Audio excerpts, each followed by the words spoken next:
عزیز کے زمانے میں نا ایک سید صاحب کہتے میری 4 بیٹیاں تھیں تو مجھے ضرورت تھی، میری کوئی مدد نہیں ہو رہی تھی، میں درود شریف پڑھتے پڑھتے سو گیا تو مجھے خواب میں محبوب پاک کا دیدار نصیب ہوا۔ فرماتے میں نے استغاثہ پیش کیا کہ حضور پریشان ہوں، بیٹیوں کا باپ ہو، تو نبی پاک علیہ السلام نے فرمایا تو عمر بن عبدالعزیز کے پاس جا۔ عمر بن عبدالعزیز وہ باکمال شخص ہے جو روزانہ 10 سپارے قرآن پاک کے پڑھتا ہے، 10,000 بار مجھ پر درود و سلام پڑھتا ہے۔ کتنے سپارے؟ ہم تو خیر سارے مصروف ہیں، 10 لائنیں بھی نہیں پڑھ سکتے، ہم تو بڑے بیزی لوگ ہیں۔ ہم قرآن شریف پڑھیں گے تو فیس بک کون چلائے گا؟ ہم اگر قرآن شریف پڑھیں گے تو وہ واٹس ایپ پہ ٹائم کون دے گا؟ ہم تو بیزی ہیں، بہت زیادہ مصروف ہیں۔ ہم اگر تھوڑی دیر قرآن شریف کھولیں گے تو وہ جو سیاسی تبصرہ سارا دن کرنا ہوتا ہے وہ کوئی گرنا نہ جائے کوئی آسمان سے چیز، ہم تو مطلب بیزی ہے۔ بادشاہ وقت کے بادشاہ 10,000 مرتبہ درود و سلام، اللہ اکبر۔ بس بندہ ارادہ کر لے تو اللہ اسے موقع بھی عطا فرمائی دیتا ہے، اللہ اس کی مدد کرتا ہے۔ 10,000 بار پڑھتے تھے تو نبی پاک علیہ السلام نے کیا خوبصورت بات ارشاد فرمائی۔ محبوب فرمانے لگے 2-4 دن پہلے نا عمر بن عبدالعزیز نے 3,000 درود شریف کم پڑھا ہے، اسے جا کے کہے 500 دینار جرمانہ دے، وہ 500 لے آ، تیرا کام بن جائے گا۔ جناب عمر بن عبدالعزیز کے پاس وہ سید صاحب آئے، کہتے میں سمجھا کسی درویش کا نام بتایا ہے، میں سمجھا کسی خانقاہ کے سجادے کی بات ہے، کسی مسجد کے خطیب کی، کسی ادارے کے محتمم کی بات۔ لیکن جب میں ان کے علاقے میں آیا میں نے پوچھا عمر بن عبدالعزیز کون ہے، تو لوگوں نے کہا وہ تو ہمارے حکمران ہیں۔ میں نے کہا بادشاہ تو لے چلو۔ جب میں گیا تو بڑا عالی شان جوبہ، سر پر تاج، دائیں بائیں دربار میں لوگ۔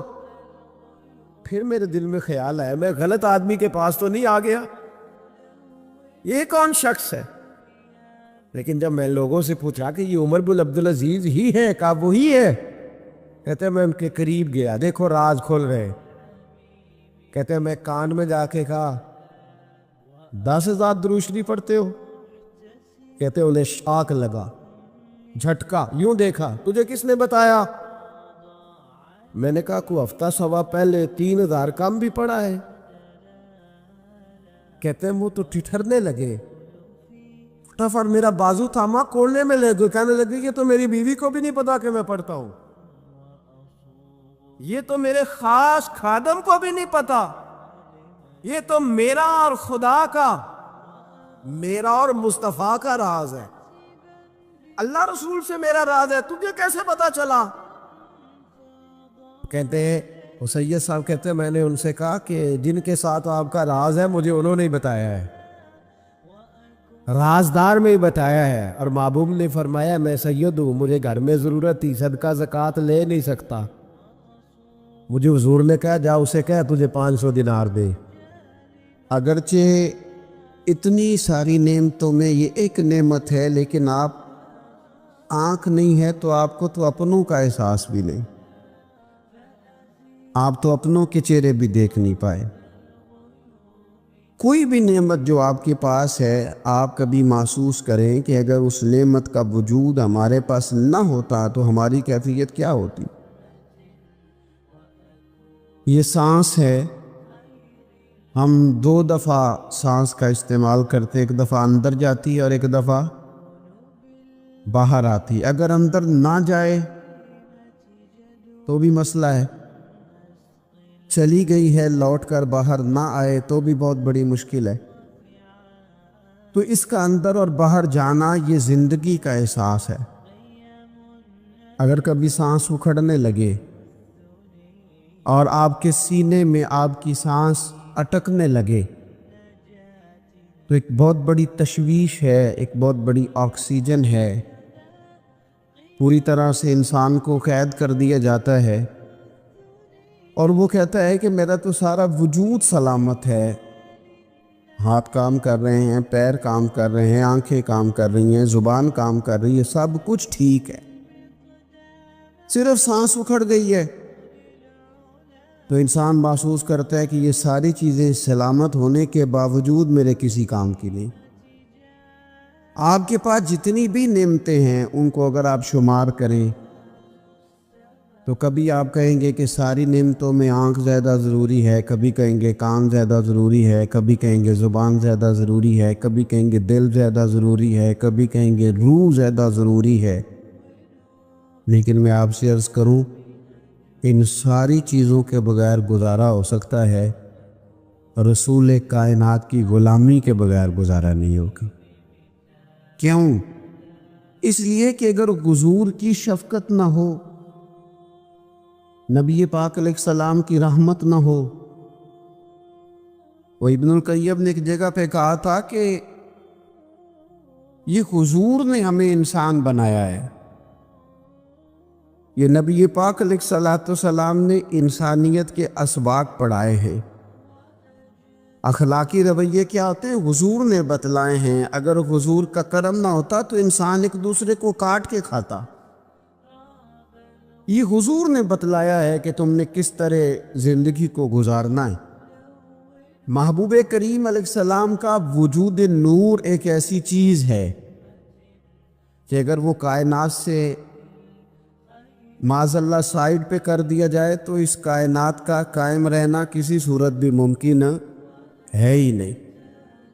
اسی لیے تو اقبال نے کہا تھا کہ ہو نہ یہ پھول تو بلبل کا ترنم بھی نہ ہو، چمن دہر میں کلیوں کا تبسم بھی نہ ہو نہ یہ ساقی تو پھر میں بھی نہ ہو، خم بھی نہ ہو، اور بزم توحید بھی دنیا میں نہ ہو، تم بھی نہ ہو۔ وہ بڑی بات کہہ گئے ہیں، میں نے بھی اس کو کوئی نہیں کھولنا، کہتے ہیں بزم توحید بھی دنیا میں نہ ہو، تم بھی نہ ہو، خیمہ افلاک کا استادہ اسی نام سے ہے، اور نبض ہستی تپش آمادہ اسی نام سے ہے۔ تو اقبال پھر ہمیں کرنا کیا ہے؟ کہنے لگے کرنا آپ کو یہ ہے کہ قوت عشق سے ہر پست کو بالا کر دے اور دہر میں اسم محمد سے اجالا کر دے۔ یہ کرنے کا کام ہے، اس راستے پہ آپ چل پڑیں۔ میرے بھائی، پہلی امتوں کے آپ تذکرے پڑھ لیں، کتابوں میں موجود ہیں، سورہ اعراف کو دیکھ لیں، اس میں بہت ساری چیزوں کا تذکرہ کر دیا گیا ہے، اور بھی قرآن مجید کی بے شمار صورتیں ہیں، آپ ان کو دیکھ لیں، اس پر غور کر لیں۔ جب قومیں نہیں مانتی تھی، انکار کرتی تھی، تو اللہ تبارک و تعالیٰ انہیں تباہ کر دیتا تھا۔ بات نہیں مانی، ختم ہو گئی۔ ایک مقصد ہے نا جس کے لیے کسی چیز کو بنایا گیا، تو مقصد تخلیق انسانیت کیا ہے کہ وَمَا خَلَقْتُ الْجِنَّ وَالْإِنسَ إِلَّا لِيَعْبُدُونَ، جنوں اور انسانوں کو اللہ نے اپنی عبادت کے لیے پیدا کیا، اور ان کو جب عبادت کی دعوت دی گئی،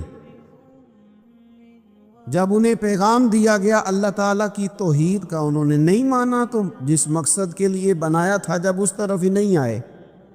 یہ پنکھا لگایا جاتا نا ہوا کے لیے، تو اگر پنکھا ہوا نہ دے تو اس کا کوئی چھت پہ کام ہے؟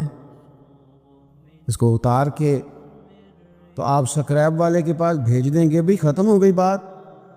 تو مقصد جو تھا نا اللہ کی عبادت تھی، تو جب قومیں اللہ کی عبادت کی طرف نہیں آئیں تو اللہ نے انہیں تباہ کر دیا اور صفحہ ہستی سے مٹا دیا۔ اللہ تعالیٰ کے پیارے محبوب علیہ السلام نے کفار مکہ کو، قریش کو، عالم عرب کو، عالم انسانیت کو دعوت دی، وَدَاعِيًا إِلَى اللَّهِ بِإِذْنِهِ وَسِرَاجًا مُنِيرًا۔ اس منصب پر فائز ہو کر حضور نے دعوت دی۔ جب انہوں نے دعوت کا انکار کیا، حضور نے انہیں عذاب سے ڈرایا، اللہ کے عذاب سے، چونکہ حضور نذیر ہے۔ انہوں نے یہ کہا کہ اگر آپ کہتے ہیں نا کہ ہم پر عذاب آئے گا تو پھر آپ وہ عذاب لے آئیں، ہم پہ آئے۔ جب کوئی آدمی منہ سے تباہی مانگے، جب کوئی شخص اپنے منہ سے یہ کہے کہ کر لیں جو ہوتا ہے معاذ اللہ، تو اگر تو سامنے والا کمزور ہو تو شاید وہ کچھ نہ کر سکے، لیکن یاد رکھنا کئی دفعہ کمزور ہوتا ہے تو کچھ نہیں کرتا، تو کئی دفعہ مہربان بڑا ہوتا ہے، رحمان اور رحیم کئی دفعہ کرم نوازی کرتا ہے۔ جب انہوں نے کہا نا کہ لائیں وہ عذاب ہے محبوب جس کا آپ وعدہ کرتے ہیں، تو اللہ نے کیا فرمایا؟ فرمایا وَمَا كَانَ اللَّهُ لِيُعَذِّبَهُمْ وَأَنْتَ فِيهِمْ۔ محبوب رب کی یہ شان ہی نہیں کہ انہیں عذاب دے، کیوں؟ اس لیے کہ آپ ان کے درمیان موجود ہیں۔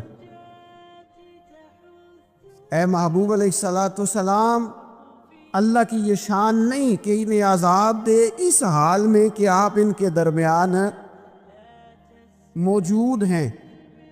آپ میری بات کو سمجھیں گے، غور کریں گے کہ کافروں کے درمیان اگر حضور موجود ہوں تو عذاب نہیں آتا، تو قیامت میں جب حضور مومنوں کے بیچ موجود ہوں گے، مجھے کہہ لینے دو نا کہ اساں جے ہاں گناہیاں دا جدوں اعمال نامہ فرول ہوئے، پھر ذرے ذرے نے سامنے آ جانے، جو منہ تھی بولیا بول ہوئے، اساں بھی کول حضور دے بیٹھ رہنے، لکھ عمل ترکڑی تول ہوئے، او دے کولوں بھی رب نے حساب لینا ہے جیڑا بیٹھا ہی محمد دے کول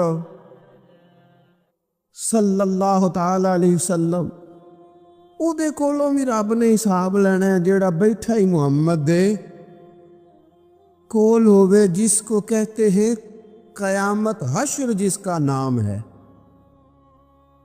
جس کو کہتے ہیں قیامت حشر، جس کا نام ہے۔ تیرے دیوانوں کے لیے وہ دن تو جشن عام ہے، زیارت ہوگی نا حضور کی، تیرے دیوانوں کے لیے وہ دن تو جشن۔ اور ایک شاعر نے اور بات کھول دی، کہنے لگا ہر نظر کانپ اٹھے گی محشر کے دن، خوف سے ہر کلیجہ دہل جائے گا۔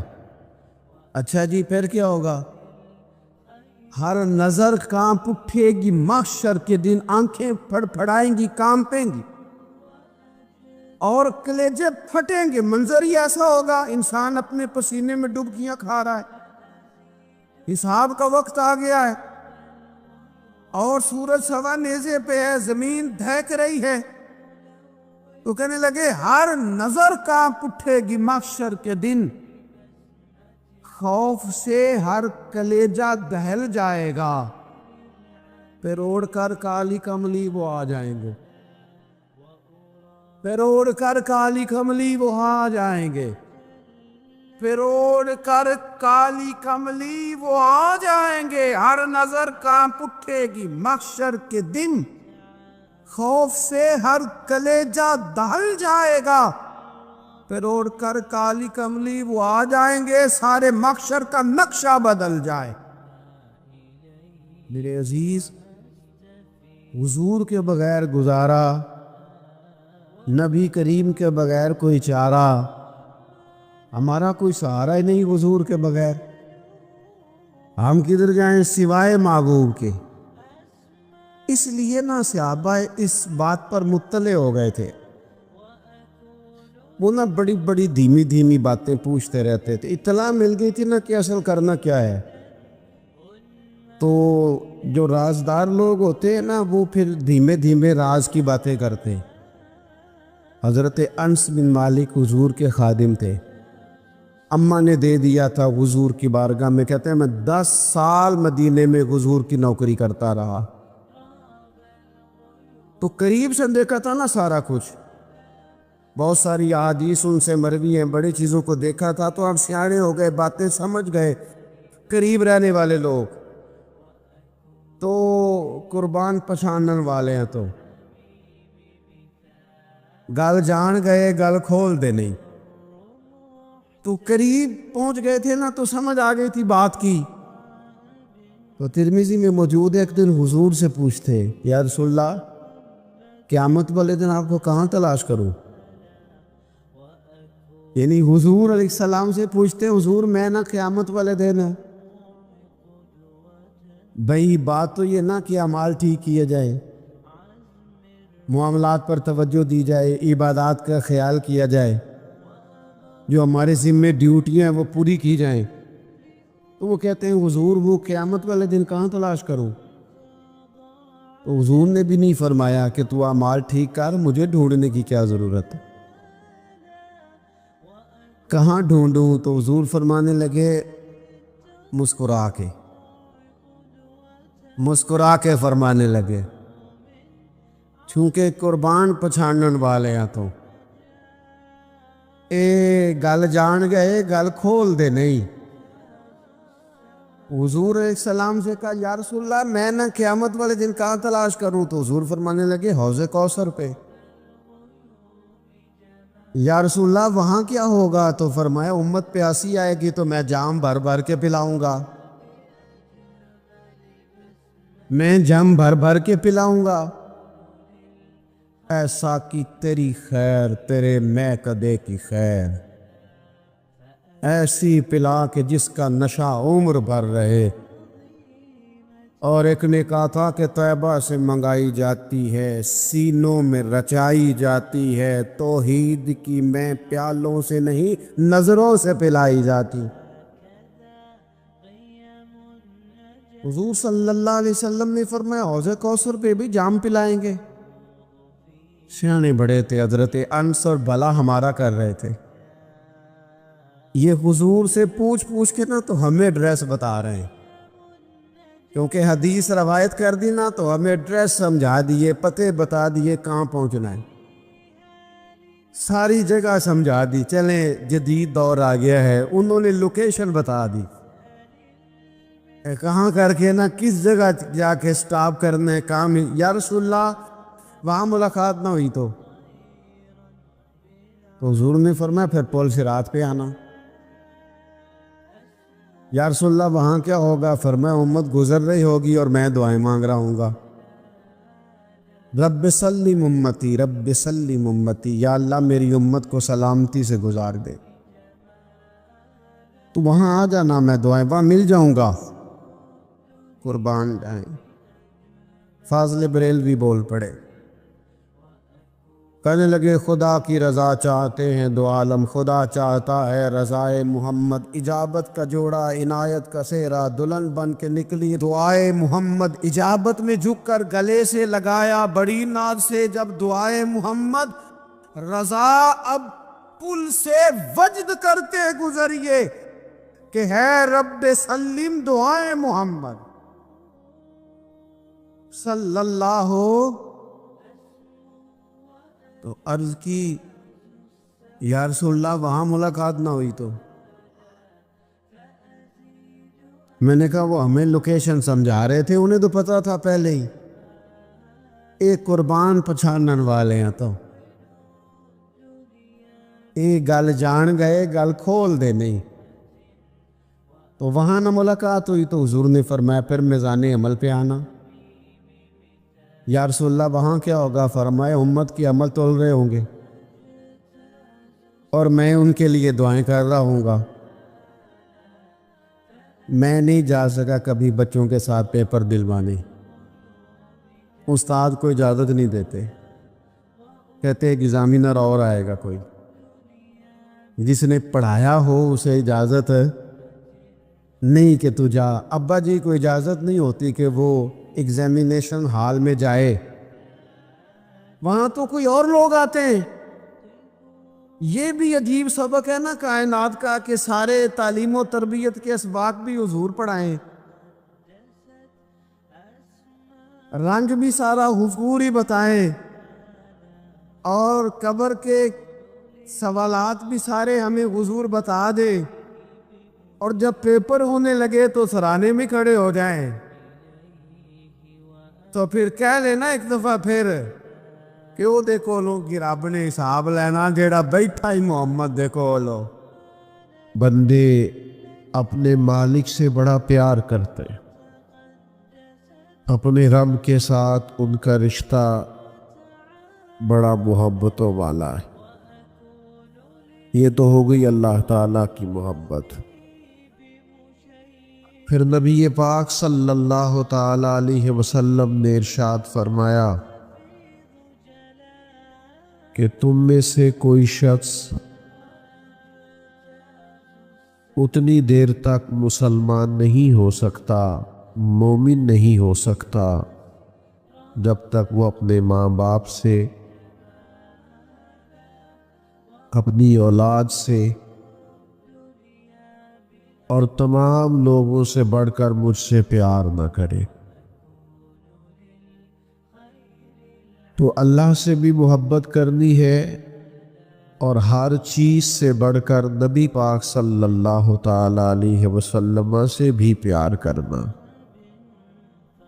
گویا اللہ اور اس کے رسول صلی اللہ علیہ وسلم کی محبت کامل ہوگی تو پھر ہی ایمان مکمل ہوگا، پھر ہی انسان کو ذائقہ اور لطف اور شوق نصیب ہوگا۔ میرے عزیز یاد رکھیے گا، انسان کو اللہ تعالیٰ نے جب دل دیا ہوتا ہے اور اس کے سینے کے اندر دھڑکنیں رکھی ہوتی ہیں تو کوئی نہ کوئی محبت تو وہ کرتا ہی ہے۔ بعض لوگوں کو دولت سے پیار ہو جاتا ہے، صبح و شام اپنے لاکھ کو دو کو چار کرنے کے چکر میں پڑے رہے۔ کچھ لوگوں کو اقتدار سے، کرسی سے، حکومت سے محبت ہو جاتی ہے۔ وہ بیچارے کہیں نیکی کا کام کرنے بھی جائیں، وہ بیچارے کہیں جنازہ پڑھنے بھی جائیں، کچھ بھی کرنے چاہیں تو نقطہ نظر سیاست رہتی۔ کچھ لوگوں کو شہرت سے بہت پیار ہو جاتا ہے، وہ ہر وقت چاہتے ہیں ان کی تعریفیں ہوں، ان کے دل میں یہ خواہش مچلنے لگتی ہے کہ ہر وقت کوئی نہ کوئی ان کے گن گاتا رہے، ہر وقت کوئی نہ کوئی کسی نہ کسی جملے سے انہیں یاد کرتا رہے۔ یہ شہرت کی محبت، دولت کی محبت، اقتدار کی محبت، یہ انسان کے باطن کو اجاڑ دیتی ہے۔ اس کے جو روحانی معاملات ہوتے ہیں وہ سارے خراب ہو جاتے ہیں۔ کوئی کام بھی اللہ کی رضا کے لیے نہیں کر پاتا،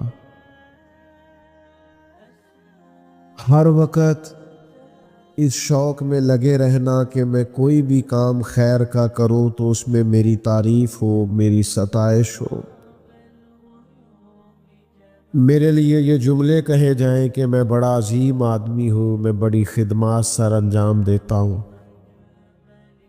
اور آج کل تو نچلی سطح سے لے کر اوپر تک یہی حال ہے کہ لوگ کام کرنے کے لیے نہیں کرتے، کام دکھانے کے لیے کرتے۔ اس کے نتائج یہ ہے کہ جو روحانی زندگی ہے نا، بندہ عبادت کرے، خدمت کرے، کوئی ڈیوٹی کرے تو اپنے رب کے قریب چلا جائے۔ وہ بعض لوگ نیکی کا کام کر کے بھی وہ روحانیت نہیں حاصل کر پاتے۔ اس پر اللہ کے پیارے حبیب صلی اللہ تعالی علیہ وسلم کا ایک فرمان سمجھنے کے لیے اور سیکھنے کے لیے بڑا اہم ہے۔ کریم فرماتے ہیں کہ دو بھوکے بھیڑیا ویسے ہی خطرناک ہوتا ہے، اور اگر بھوکا ہو تو پھر اور خطرناک ہو گیا۔ حضور فرماتے ہیں دو بھوکے بھیڑیے بکریوں کے ریوڑ میں چھوڑ دیے جائیں تو وہ اتنا نقصان نہیں کرتے جتنی دولت اور شہرت کی محبت انسان کے باطن کا نقصان کرتی۔ اجڑ جاتا ہے باطن، برباد ہو جاتی ہے کیفیات۔ وہ جو خاص لذات ہوتی ہیں مسجد حاضر ہونے کی، عبادت کرنے کی، غریبوں کی مدد کرنے کی، وہ ساری لذات چلی جاتی۔ وہ دکھانا، سکھانا، سنانا، فیس بک پہ ڈالنا، انہی چکروں میں الجھ کر لوگ اپنی روحانی زندگی کو ضائع کر بیٹھتے۔ اور اس پر پھر ایک بڑی مضبوط حدیث بخاری مسلم میں اس طرح بھی موجود ہے کہ حضور علیہ الصلوۃ والسلام نے فرمایا قیامت والے دن اللہ کے حضور ایک شخص کو کھڑا کیا جائے گا جس نے سخاوت بڑی کی ہوگی، لاکھوں کروڑوں اللہ کی راہ میں بظاہر خرچ کیے ہوں گے، تو اللہ فرمائے گا یہ میں نے دولت دی تھی تو کیا کیا؟ مالک میں نے تیرے رستے میں خرچ کیا۔ تو اللہ تو دلوں کے حال جاننے والا ہے۔ کریم فرمائے گا وہ تو نے اس لیے کی تھی کہ لوگ کہیں بڑا سخی ہے، تو کہا نہیں لوگوں نے تیری شہرت ہو نہیں گئی، وہ لائکس، وہ کومنٹس، وہ بلے بلے، وہ سب تو نے دیکھ لی۔ فرشتوں کو حکم ہوگا اسے پکڑو اور دوزخ میں ڈال دو۔ پھر ایک شخص کو کھڑا کیا جائے گا جو شہید ہوا ہے، جان ہی دے دی اللہ کے راستے، لوگوں کو کے سامنے اس کا جو نام درج ہے وہ ایک شہید کے طور پر درج ہے۔ لیکن کریم فرماتے ہیں، رب فرمائے گا میں نے طاقت دی تھی، فن حرب و ضرب میں کمال دیا تھا، میدان میں کھڑے ہونا لڑنا تمہیں آتا تھا، کیا کیا؟ عرض کرے گا مالک میں میدان میں نکلا، میں نے تیری راہ میں جد و جہد کی، میں نے بڑی جاں فشانی کے ساتھ لڑائی کی، یہاں تک کہ مجھے شہادت ملی۔ تو اللہ تعالیٰ ارشاد فرمائے گا کہ وہ تو نے اس لیے کیا تھا کہ تجھے لوگ شہید کہے۔ شوق نہیں ہوتا لوگوں کو کہ میرے نام پہ محلہ آ جائے، میرے نام پہ گلی بن جائے، میرا ذکر ہو جائے، میرا تعارف ہو جائے۔ وہ تو اس لیے تو نے کیا تھا، تو وہ تو کہا لوگوں نے، کئی جگہ تیرے نعرے لگے، فرشتوں اسے پکڑو دوزخ میں پھینک دو۔ اور سنو نا یار، کریم فرماتے عالم قاری اللہ کے حضور کھڑا ہے، تو مالک نے فرمایا کہ تمہیں میں نے کتاب پاک کو پڑھنے کی، پڑھانے کی، سکھانے کی صلاحیت سے نوازا تھا، تو کیا کیا؟ مالک میں نے ساری عمر پڑھایا۔ تو اللہ فرمائیں گا وہ تو اس لیے کہ لوگ کہے کیا بات ہے حضرت کی، تو لوگوں نے کہا نہیں، وہ تو بات ہو گئی تھی، اسے پکڑو اور دوزخ میں ڈال دو۔ تو دل میں محبت تو کوئی نہ کوئی ہوگی۔ اگر دنیا داری کی، شہرت کی، اقتدار کی، چاہا جانے کی محبتیں اپنے دلوں میں پیدا کریں گے، نتیجہ یہ نکلے گا کہ سارے کام بیکار چلے جائیں گے، بے معنی، بے مقصد، اور باوجود اس کے کہ محنت کی لا حاصل ہو جائے گا سارا کچھ۔ کرے کیا جب سینے میں کوئی نہ کوئی محبت رہنی ہی ہے، تو کیوں نہ اللہ کے پیارے محبوب کی محبت پیدا کر، سرور کائنات صلی اللہ تعالی علیہ وسلم سے پیار کرے، حضور کی محبت کو اپنے دل میں جگہ دے، نبی پاک صلی اللہ تعالی علیہ وسلم کے پیار کو اپنی آنکھوں میں بسائیں۔ بیٹا یہ لائٹیں آنکھوں میں پڑتی ہیں، یہ بند کر دیں آپ لوگ، موبائلوں کی لائٹیں آپ بھی بند کر دیں پیارے بھائی، لائٹ بند کر دیں بس۔ تو جو عرض کرنے جا رہا ہوں اس پر آپ غور فرمائیں گے، حضور سے پیار کرنا۔ نبی پاک علیہ الصلوۃ والسلام نے فرمایا اگر تم چاہتے ہو نا تمہیں ایمان کا ذائقہ نصیب ہو، یعنی مومن ہونے کا تمہیں مزہ آئے، ایک ہے مومن ہونا، ایک ہے ایمان کا ذائقہ ملنا۔ کریم فرماتے ہیں اگر تم چاہتے ہو تمہیں ایمان کا ذائقہ ملے تو 3 کام کرو۔ ایک تو ہر چیز سے بڑھ کر اللہ اور اس کے رسول سے پیار کرو،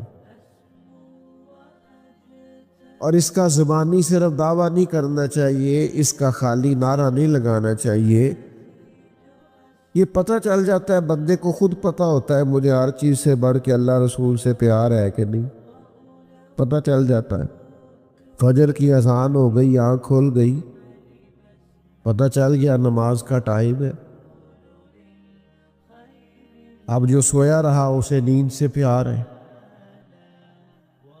اور جو اٹھ گیا اسے رب رسول سے پیار ہے۔ ورنہ کھلی ہوئی آنکھ سے بھی تو مسجد نہیں آیا۔ وہ اقبال کہتے ہیں نا جواب شکوہ میں کہ کس قدر تم پہ گرا صبح کی بیداری ہے، ہم سے کب پیار ہے نیند تمہیں پیاری ہے۔ تو صبح اٹھ جائے گا تو پتہ چل جائے گا کس سے زیادہ پیار ہے، سمجھ میں آ جائے گی بات۔ حلال حرام کی جب تمیز کرنے لگے گا، اس کو لاکھوں کروڑوں مل سکتے تھے، ناجائز طریقے سے بہت کچھ یہ اخذ کر سکتا تھا، لیکن اس نے چھوڑ دیا، کہا نہیں مجھے لاکھوں کروڑوں سے پیار نہیں، پیار مجھے رب رسول کی شریعت کے ساتھ۔ تو سمجھ آ جائے گی کس سے زیادہ پیار ہے۔ تو بات کو سمجھیے گا، حضور فرماتے اگر چاہتے ہو ایمان کا ذائقہ نصیب ہو تو ہر چیز سے بڑھ کر اللہ رسول سے پیار کرو، اور پھر فرمایا جس سے بھی پیار کرو اللہ کی رضا کے لیے کرو۔ جس سے بھی پیار کرو، یہ ذاتی لالچ، یہ تعلقات اس لیے کہ میرا مسئلہ حل ہو جائے، میرے کام آ جائے۔ ظاہر ہے اب گرمی زیادہ لگ رہی ہے آپ کو، میں پہلے ہی تھوڑی تقریر کیا کرتا ہوں، اب اور تھوڑی ہو جائے گی۔